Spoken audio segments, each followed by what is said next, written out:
អ្នក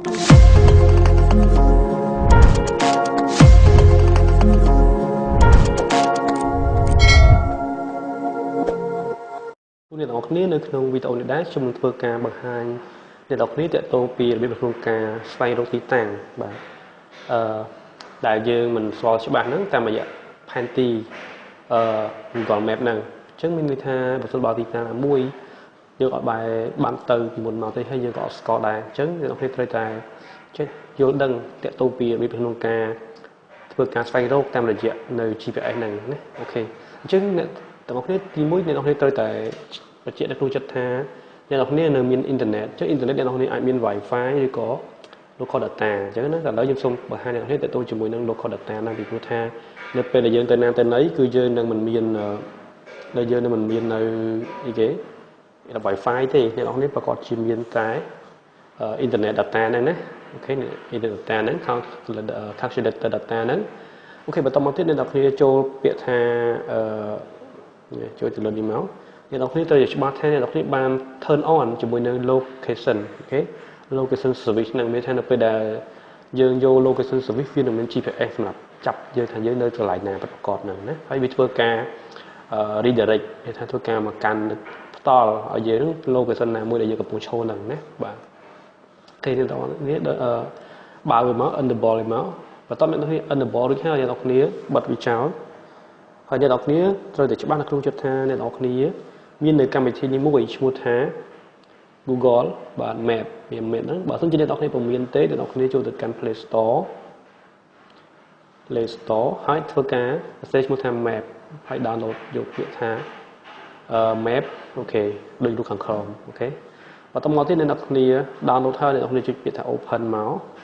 វានឹងចេញផ្ទាំងនេះខាងក្រោមអូខេអញ្ចឹងនេះគឺជាផ្ទាំង Map អូខេអញ្ចឹងនៅក្នុងនេះខ្ញុំកំពុងតែនៅ location មួយខ្ញុំចុចទៅលើពាក្យថានេះសញ្ញាមួយនេះមកគឺជាកន្លែងមួយដែលយើងទៅកាន់ location របស់យើងអូខេអញ្ចឹងខ្ញុំនៅក្រុងបវត្តបាទខេត្តស្វាយរៀងបាទនៅតំបន់របស់ខ្ញុំហ្នឹងគឺវាមានច្រើនខ្ញុំអាចយកវាធំមកដើម្បីឲ្យខ្ញុំបានមើលឃើញនៅកន្លែងផ្សេងៗថាកន្លែងផ្សេងៗតើយើងវាយកឲ្យធំណាអញ្ចឹងមានអូខេអ្នកគ្នាមានច្រើនទេនេះអាចយកវាធំមកនេះផ្លូវលេខអូខេណាអូខេ Road National 1អូខេហើយ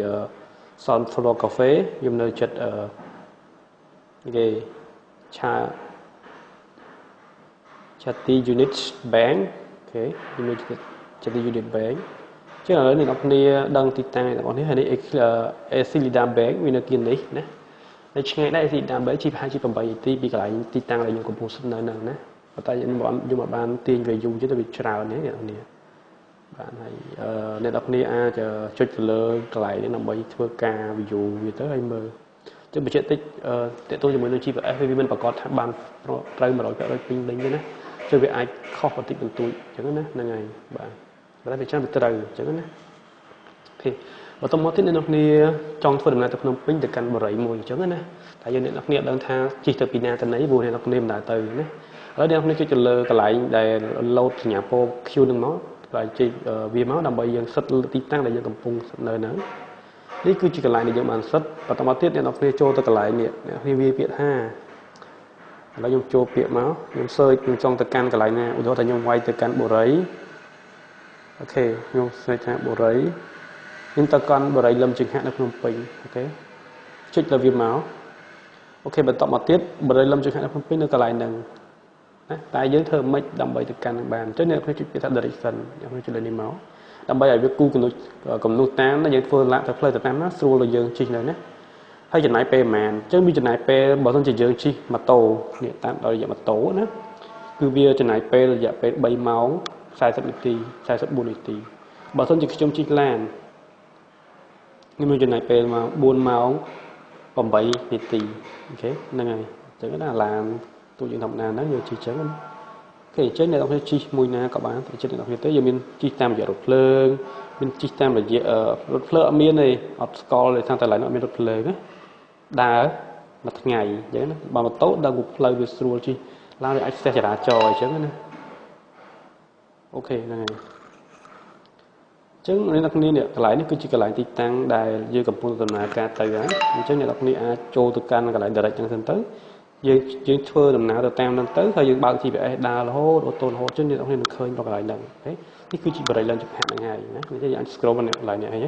គឺទៅតាមផ្លូវហ្នឹងទៅវាចេញឲ្យយើងស្រាប់ទៅតាមណាទៅតាមណីអូខេចឹងសម្រាប់វីដេអូនេះខ្ញុំមានតែប៉ុណ្្នឹងអរគុណច្រើនសម្រាប់ការតាមដានទស្សនានៅវីដេអូនេះហើយសម្រាប់អ្នកមកពីថ្មីសូមកុំភ្លេចជួយចុច Subscribe ក៏ដូចជា share ទៅកាន់មិត្តភ័ក្តិអ្នកនរគ្នាដើម្បីឲ្យគាត់បានឃើញនៅវីដេអូមួយនេះផងអូខេអរគុណច្រើនសូមជម្រាបលា